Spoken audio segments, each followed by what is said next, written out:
The Bowmen by Arthur Machen.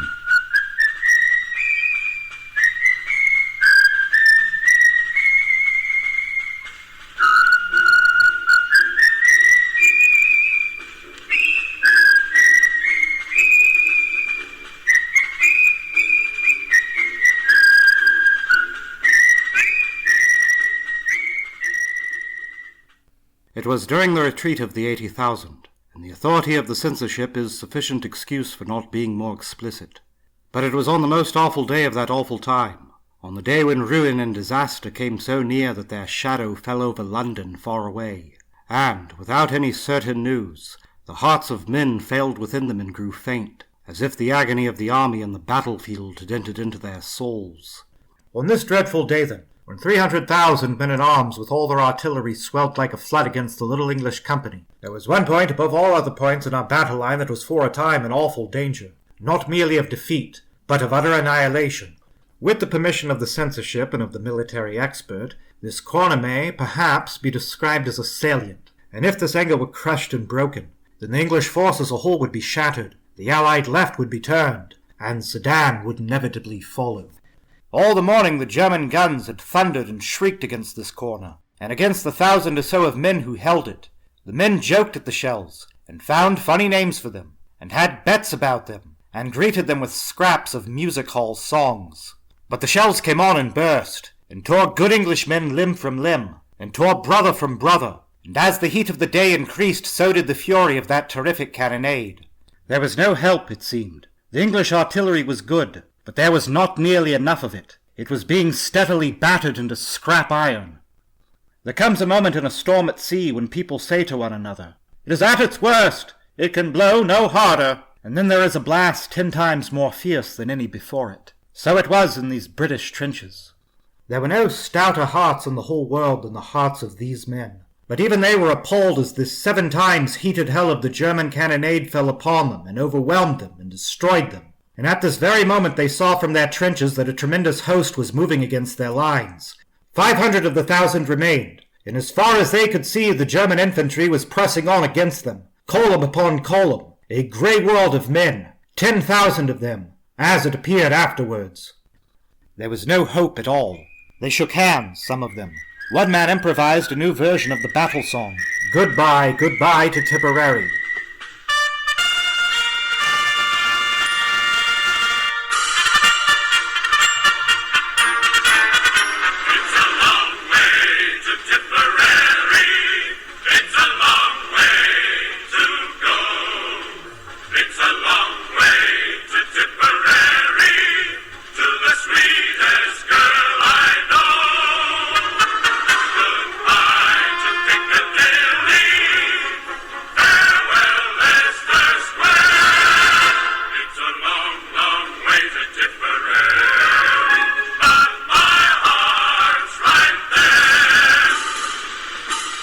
Ending with, "And we shan't get there." And they all went on firing steadily. The officer pointed out that such an opportunity for high-class fancy shooting might never occur again. The Tipperary humorist asked, "What price, Sydney Street?" And the few machine guns did their best, but everybody knew it was of no use. The dead grey bodies lay in companies and battalions, as others came on and on and on, and they swarmed and stirred, and advanced from beyond and beyond. "World without end, amen," said one of the British soldiers with some irrelevance as he took aim and fired. And then he remembered. He says he cannot think why or wherefore. A queer vegetarian restaurant in London where he had once or twice eaten eccentric dishes of cutlets made of lentils and nuts that pretended to be steak. On all the plates in this restaurant there was printed a figure of St. George in blue, with the motto, "Adsit Anglis Sanctus Georgius." May St. George be a present help to the English. This soldier happened to know Latin and other useless things, and now, as he fired at his man in the grey advancing mass, 300 yards away, he uttered the pious vegetarian motto. He went on firing to the end, and at last Bill on his right had to clout him cheerfully over the head to make him stop, pointing out as he did so that the king's ammunition cost money and was not likely to be wasted in drilling funny patterns into dead Germans. For as the Latin scholar uttered his invocation, he felt something between a shudder and an electric shock pass through his body. The roar of the battle died down in his ears to a gentle murmur. Instead of it, he says, he heard a great voice and a shout louder than a thunder peal crying, "Array! Array! Array!" His heart grew hot as a burning coal. It grew cold as ice within him, as it seemed to him that a tumult of voices answered to his summons. He heard, or seemed to hear, thousands shouting, "St. George! St. George! Ah, monsieur! Ah, sweet saint! Grant us good deliverance! St. George for merry England! Hurrah, hurrah! Monseigneur St. George, succour us! Ha! St. George! Ha! St. George! A longbow and a strongbow! Heaven's knight, aid us! And as the soldier heard these voices, he saw before him, beyond the trench, a long line of shapes with a shining about them. They were like men who drew the bow, and with another shout, that cloud of arrows flew singing and tingling through the air towards the German hosts.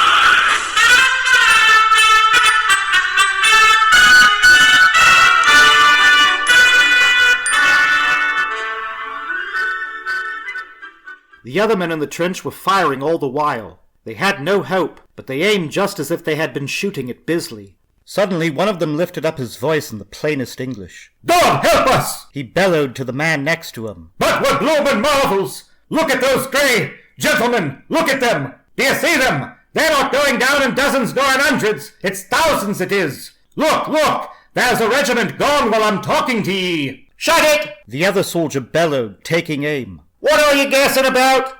But he gulped with astonishment even as he spoke, for indeed the grey men were falling by the thousands. The English could hear the guttural scream of the German officers, the crackle of their revolvers as they shot the reluctant, and still line after line crashed to the earth. All the while the Latin-bred soldier heard the cry, "Hello, hello, Monseigneur, dear saint, quick to our aid! St. George, help us! High Chevalier, defend us!" The singing arrows fled so swift and thick that they darkened the air. The heathen horde melted from before them. "More machine guns!" Bill yelled to Tom. "Don't hear them!" Tom yelled back. "But, thank God, anyway, they've got it in the neck!"